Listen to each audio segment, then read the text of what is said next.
और अब उनकी सासू माँ आ गई हैं। अब सासू माँ के सामने उसे कैसे रहना है, क्या, उसे कुछ पता नहीं है, पर फिर भी वो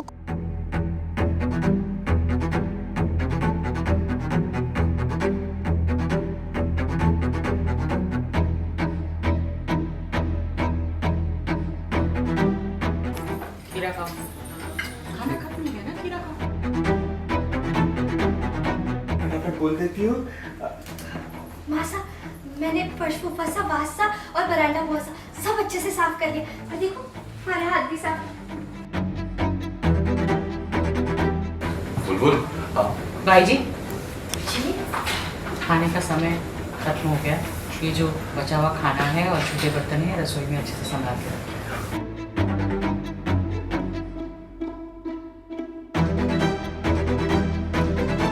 माँ है, एक जगह उनकी पत्नी है, तो वो कैसे मैनेज करेंगे, क्या होगा वो आप। अरे लेकिन ये तो इसने खाना खाया ही नहीं है, तुम ऐसे कैसे बोल सकती हो? लगता है 3 साल में इस घर के सब लोग घर के नियम भूल गए। कोई बात नहीं, मैं याद दिला देती हूँ।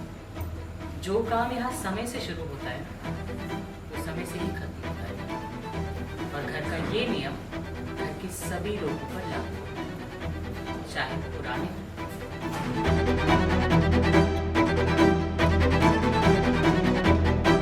कौन? वैसे भी देखो तो किसी भी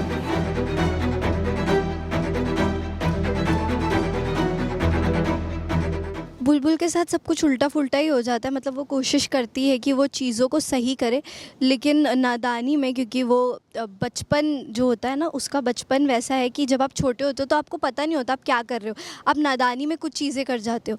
और अब उनकी सासू माँ आ गई हैं। अब सासू माँ के सामने उसे कैसे रहना है, क्या, उसे कुछ पता नहीं है, पर फिर भी वो कोशिश कर रही है कि मुझसे जितना हो सकता है मैं अच्छे से कर पाऊँ, लेकिन उसमें भी उससे गड़बड़ हो जा रही है। तो यही चल रहा है अभी तो।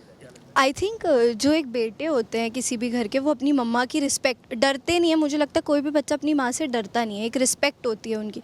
तो वीर भी जो है वो अपनी मम्मा को बहुत रिस्पेक्ट करते हैं, और यहाँ पे बुलबुल भी है। उन्हें समझ नहीं आ रहा है कि मैं मम्मा और बुलबुल को कैसे बैलेंस करूँ।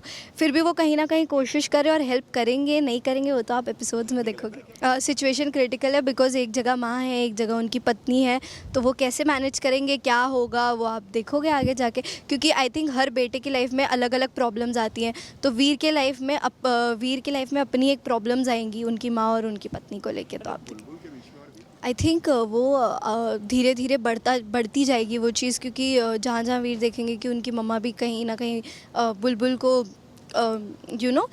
थोड़ा सा अपने तरीके से रखने की कोशिश कर रही हैं, ये सब हो रहा है। फिर वो तो आप देखोगे एपिसोड्स में कि वो कैसे कैसे वो लोग क्लोज़ होंगे। और कहीं ना कहीं एक डर भी है कि बुलबुल को पता चल गया है कि वो नाबालिग है, तो वो यही चाहती है कि वो वीर से क्लोज़ ना हो, लेकिन सिचुएशन ऐसी हो जाती है कि वो और वीर क्लोज़ आ जाते हैं। तो कैसे क्या होगा आप देखेंगे फिर आगे।